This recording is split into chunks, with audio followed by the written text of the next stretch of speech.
Ladies, here's a quick and encouraging message. Obviously, I like to practice what I preach. And obviously, as we've discussed, healing is kind of like an onion, how I understand it. The more we descend into that like deeper level of who we are and freedom and healing, the more things we have to get rid of, right? The more things we have to process through or let go. I talk a little bit about our addiction to suffering, and sometimes we're so programmed to be stuck or feel a certain bad way or even identify with this victim mentality or whatever it is, right? And it takes a lot to break off of those programs and cycles, or even just identify like, hey, am I being kind of bratty right now or entitled, or is this some victim stuff coming out of me? We have to be able to, as mature women, confront ourselves like that with love, but still, maturity and discipline. And this last week, I've been processing something honestly fairly challenging, not gonna lie. It goes down to some of my deeper things that I'm working through to heal from. And I've said this before, when you're in the thick of it or just the abyss, sometimes all you have to do is acknowledge like, wow, I'm in this right now. This is not my whole life. This is not the end of the story. Yes, and it's an intense feeling and experience, but that's not my whole life or identity, right? And I was kind of getting bogged down after it's like 3 days of just intensity. I mean, we talk about the dark night of the soul. We talk about, Christ dying for 3 days on the third day he resurrected. But this like death, metaphorically speaking, the feminine goes through these death portals, right? And resurrects with Christ is how we talk about it. But anyways, I was just like, struggling. And I'm like, Lord, help me process this pain. Like, I see it, I acknowledge it, like, ow. And I don't even think it's just me. I think it's like a generational deep thing that I've been able to tap into because I've done so much healing. I can't argue that this stuff doesn't work. I've had so much healing, so much growth, but the deeper I want to go, the more I want to experience of this abundance and lavishment, the more I have to confront some of these strongholds or bondage or issues, triggers, demons, stories, whatever you want to call it, right? And again, sometimes you just have to feel it, feel those emotions, and no one wants to do that. Everyone wants to hit the forward button. Everyone wants to skip that, but like, you can't. And I was explaining to my husband, I said, this is one of those things in my life right now, like, this isn't who I am, how I'm feeling. It's just a piece of hell that I have to just go through for the sake of me, us, all. Like, I'm not gonna numb myself. I can't just distract. I'm not gonna pretend I'm fine. I'm acknowledging, here's what I'm feeling, here's what I'm struggling with, here's what's going on.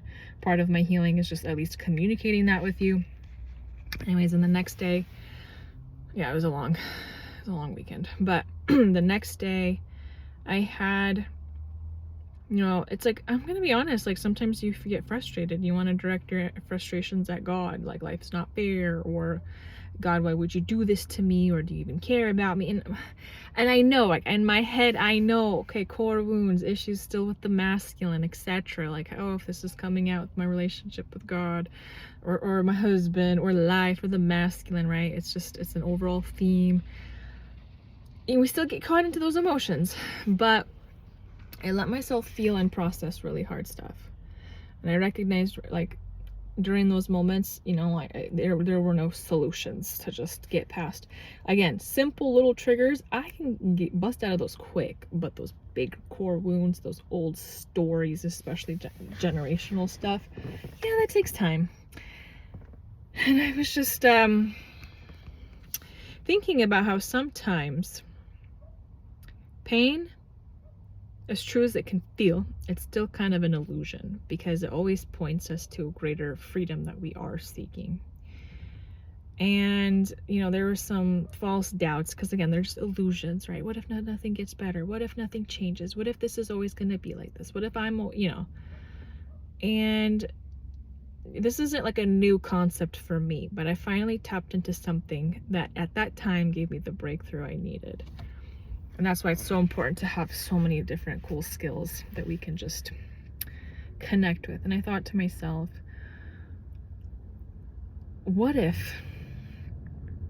at the other side of this, what would my life be like? Or what if I am or I achieve X, Y, and Z? And you can fill in the blank, whether it's for you being financially abundant and no debt and free. Or what if I was totally free and confident and playful and fun? What if I had no limitations and I truly succeeded with who I want to be, my personality? What if my business, again, fill in the blanks, I'm giving lots of examples. What if I had the most abundant community of people and women and couples where I thrived and I loved every second of it? What if I had a family and a marriage that was such a phenomenal experience that other people literally wanted to be our best friends and learn and be with us? What if my business prospered in the most abundant, beautiful ways where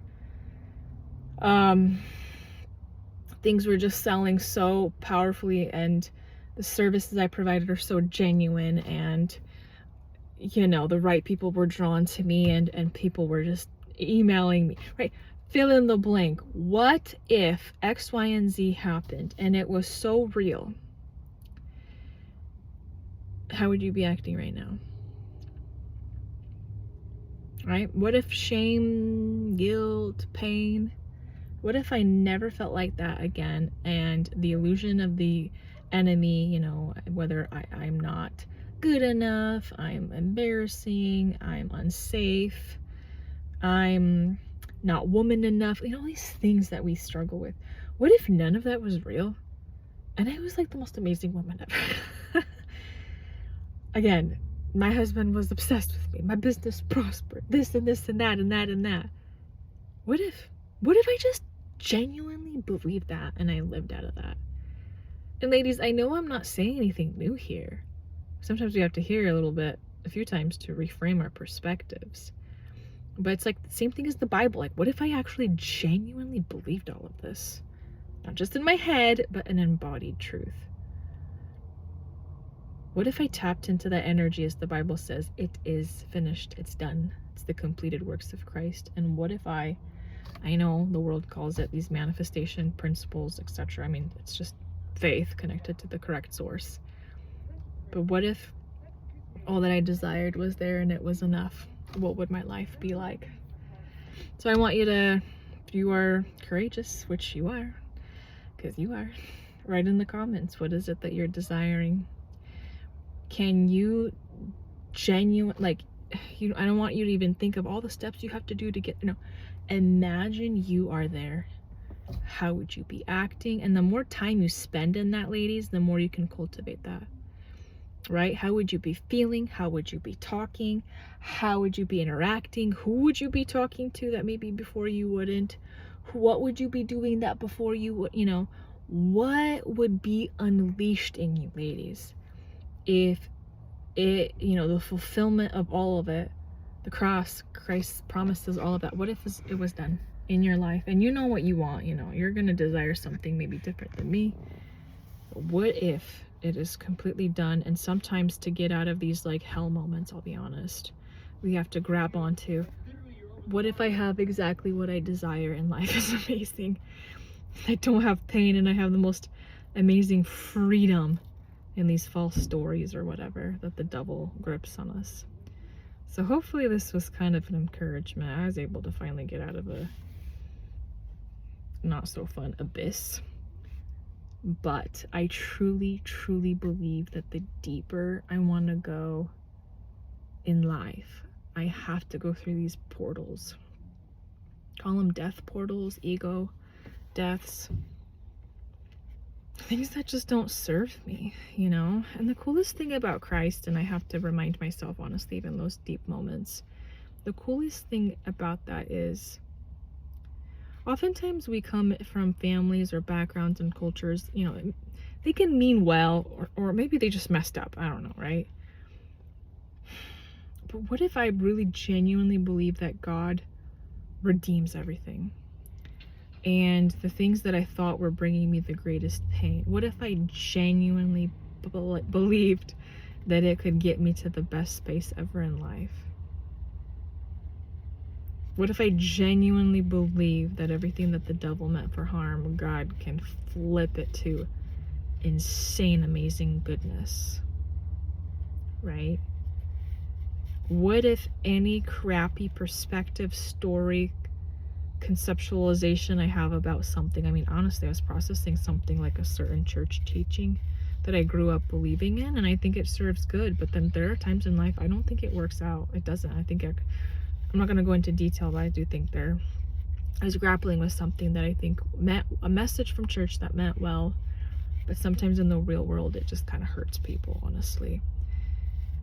And it's like, what am I going to do? Be mad at God and church and everything? But that's where I say, God is the source, and church, Bible, everything else is a resource. I'm just a resource. I'm not your source. I shouldn't be. But what if God can transform all of these things that I thought felt like a death sentence, or was painful, or was a big fat period in my life and closed chapter or book? What if somehow in God's divine magical plan it just gets me to the next best? So the message of this obviously is what if? What if? And if you can believe that for yourself, what if?